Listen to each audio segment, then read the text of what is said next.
नमस्कार। हिंदी साहित्य की आज की कक्षा में हम लोक साहित्य के अंतर्गत लोक कथा का और अधिक गहराई से अध्ययन करेंगे। लोक कथा के संबंध में बात करेंगे।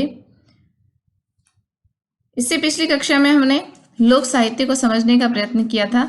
आज हम लोक कथा विषय को लेंगे, उसकी विशेषताओं को, और लोक कथा और लोक गाथा में जो अंतर है उसे, और राजस्थान की जो प्रसिद्ध लोक कथाएं हैं उनके बारे में संक्षेप में अध्ययन करेंगे। सबसे पहले जो हमने लिया वह है लोक कथाओं का इतिहास। पिछली कक्षा में भी हमने संक्षेप में लोक कथाओं के इतिहास के बारे में बताया था और ये जानकारी प्राप्त की कि वैदिक साहित्य में हमें इन कथाओं के बीज प्राप्त होते हैं। इसके पश्चात आख्यान और इतिहास पुराण की परंपरा में भी ब्राह्मण ग्रंथों के द्वारा भी इन लोक कथाओं का विस्तार होता है। ब्राह्मण ग्रंथों में भी ये कथाएं उपलब्ध होती है और आगे चलकर इन कथा रूपों का परिष्कृत रूप साहित्य की विविध विधाओं में भी इसका उपयोग किया गया। संस्कृत साहित्य में कथा और आख्या का नाम की इन दो कथाओं विधाओं का विकास हुआ। ये भी उसी लोक कथा साहित्य के अंतर्गत ही आता है। कथा संस्कृति के संदर्भ में राधा वल्लभ त्रिपाठी का जो मत है उसे हम एक बार जान लेते हैं। राधा वल्लभ त्रिपाठी कहते हैं कि वैदिक काल में रची कथाओं से लेकर महाभारत या व्रत कथा तक की भारतीय कथा परंपरा में कन्हाई की मुंह जबानी बयान की शैली के दर्शन होते हैं। ऐसे गद्य रूपों को देखकर लगता है कि जिस प्रकार वैद मंत्रों के विपुल भंडार को कुछ हजार वर्षों की अवधि में पीढ़ी दर पीढ़ी कंठस्थ करते हुए हमारे पूर्वजों ने जस का तस बचा कर रखा, उसी तरह कहानी के गद्य को भी बिना पाठांतर के जस का तस बचाया गया। जो त्रिपाठी जी बात कह रहे हैं वह कथा का जो रूप हमें आज उसी रूप में व्रत कथाओं का, दंत कथाओं का, पौराणिक कथाओं का जो रूप हमें आज प्राप्त होता है उसी रूप में, उस संदर्भ में त्रिपाठी जी का एक कथन है और वह कह रहे हैं कि वहीं से वैदिक साहित्य से ये लोक कथाएं आज तक हमें इस रूप में प्राप्त हो रही है। अगर हम बात करें इन लोक कथाओं की विशेषताएं क्या है, इसमें सबसे पहले तो हम लेते हैं कि जो लोक कथाएं हमें समाज में आज प्राप्त हो रही हैं इसमें प्रेम का जो अभिन्न पुट है वह इन कथाओं में मिलता है। यदि हम ऐसी कथाएं लेते हैं जो समाज में हमें दिखाई देती हैं तो उनमें एक जो तत्व उभर कर आता है ये श्रृंगार से संबंधित प्रेम का अभिन्न पुट है। लेकिन दूसरी विशेषता, प्रेम का अभिन्न पुट होते हुए भी इसमें श्रृंगार की अश्लीलता का वर्णन कहीं पर भी नहीं है। जो श्रृंगार है वह नैतिक सीमाओं के अंतर्गत समाज के द्वारा, समाज के इन कथाकारों के द्वारा वर्णित किया गया है। इसका प्रमुख कारण यही है कि यह समाज के समूह की अभिव्यक्ति, मानव के समूह की अभिव्यक्ति है और समूह के अनुकूल इसमें इस शिष्टता का ध्यान रखा गया है। मानव जीवन की मूल प्रवृत्तियों से निरंतर साहचर्य, मानव की जो मूल प्रवृत्तियां हैं, जो उसके विचार हैं, दया, करुणा, मैत्री, ये सब हमें इन कथाओं में निरंतर प्राप्त होता है। जीवन की जो वास्तविक प्रवृत्तियां हैं उनका साहचर्य हमें मिलता है। ईर्ष्या, द्वेष, इनका ह्रास दिखाया गया है और जो मनुष्य की प्रेम की, करुणा की, मैत्री की जो भावनाएं हैं उनकी प्रकाष्ठता दिखाई गई है। तो जो वास्तविक प्रवृत्तियां हैं उन्हें इन लोक कथाओं में उभारा गया है। अगली जो लोक कथाओं की विशेषता है कि इसमें हमें सर्वाधिक रूप से लोक मंगल की कामना मिलती है। सभी सुखी रहे, हम सुखी रहे, सभी संसार सुखी रहे, वसुधैव कुटुंबकम की जो भावना है, लोक मंगल की जो भावना है, इन लोक कथाओं में हमें महसूस होती है।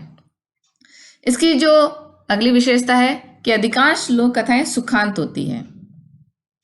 जिस कथा का प्रारंभ किया गया है वह किसी न किसी प्रकार से जीवन के किसी घटना को चित्रित करने के पश्चात उस घटना का जो अंत है वह दुखांत नहीं होता। दुखांत का अभिप्राय है कि इसके नायक जो होता है, कथा का जो नायक या नायिका है, उसे मूल फल की प्राप्ति होती है, इसलिए ये कथाएं सुखांत के अंतर्गत आती है। रहस्य, रोमांच और अलौकिकता की प्रधानता होती है।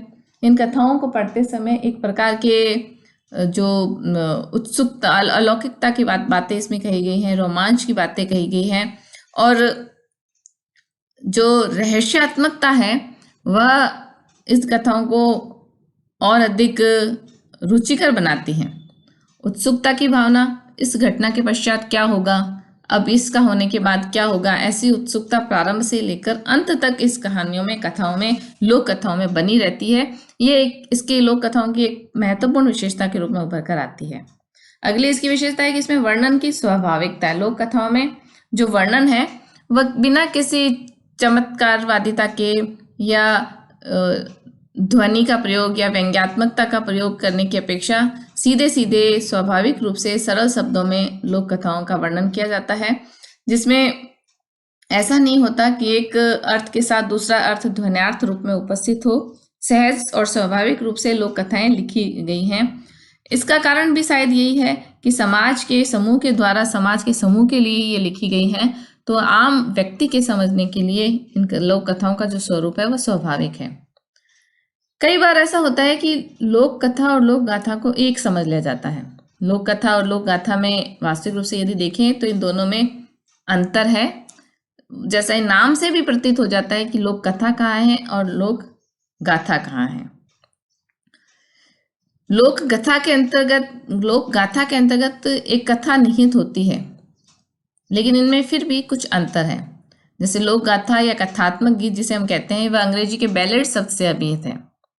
लोक गाथा कथात्मक गीत अथवा गीत गाथा है, और इसमें गीतात्मकता का तत्व जो है वह अनिवार्यतः होता है, जबकि लोक कथा गीतात्मक नहीं होती। जैसे हमने बहुत सारी व्रत कथाएं, दंत कथाएं और नीति कथाओं इनकी बात की थी हमारी पिछली कक्षा में, तो उनमें गीतात्मकता नहीं है। गीतात्मकता हम देखते हैं कि ढोला मारू की जो कथा है, गाथा है, उसमें हम गीतात्मकता देखते हैं। तो जहाँ गीतात्मकता है वह लोक गाथा है, और जहाँ केवल कथ्य है, कथा है, वहाँ कथा है, लोक कथा है। इसी कड़ी में हम आगे देखते हैं कि राजस्थान में कौन कौन सी लोक कथाएं प्रचलित रही है। राजस्थान में अनेक ऐसी कथाएं हैं जो लोक में, समाज में आज भी प्रचलित हैं, सुनाई जाती हैं। गाँव में या ऐसा समाज जिसे सत्येंद्र जी ने कहा कि वह समाज जो कि ज्ञान की अहंकार से, आभिजात्यता के अहंकार से शून्य है, उसमें हम ये कथाएं आज भी प्रचलित रूप से देखते हैं, सुनाई भी जाती हैं। सुनैली का कुआं, पुतली की कहानी, असली स्वर्ग, जलाल बूबना, रोहिड़ा, हुंकार की कलंगी आदि ऐसी अनेक कहानियां हमें राजस्थान के समाज में प्रचलित मिलती है। आप विद्यार्थी इस बात का सर्च करें राजस्थान की लोक कथाओं के बारे में, और कम से कम ये जो कथाओं के बारे में हमने इस व्याख्यान में जिक्र किया, इन कथाओं का पढ़ने का यत्न करें, इनको जानने का प्रयत्न करें, क्योंकि आज ये लोक कथाएं हमें इंटरनेट के माध्यम से भी प्राप्त हो सकती हैं। उस लोक के अलावा भी इन कथाओं का जो रूप है हमें प्राप्त हो सकता है, और हम इन लोक कथाओं का जो वास्तविक स्वरूप है वह जान सकते हैं। तो विद्यार्थियों, आज की कक्षा में हमने लोक कथा के स्वरूप को, उसकी विशेषताओं को और लोक गाथा से उसका जो अंतर है उसे समझने का प्रयत्न किया। आगे की कक्षा में हम फिर लोक साहित्य की ही इस अवधारणा को और अधिक गहराई से समझने का प्रयत्न करेंगे। धन्यवाद।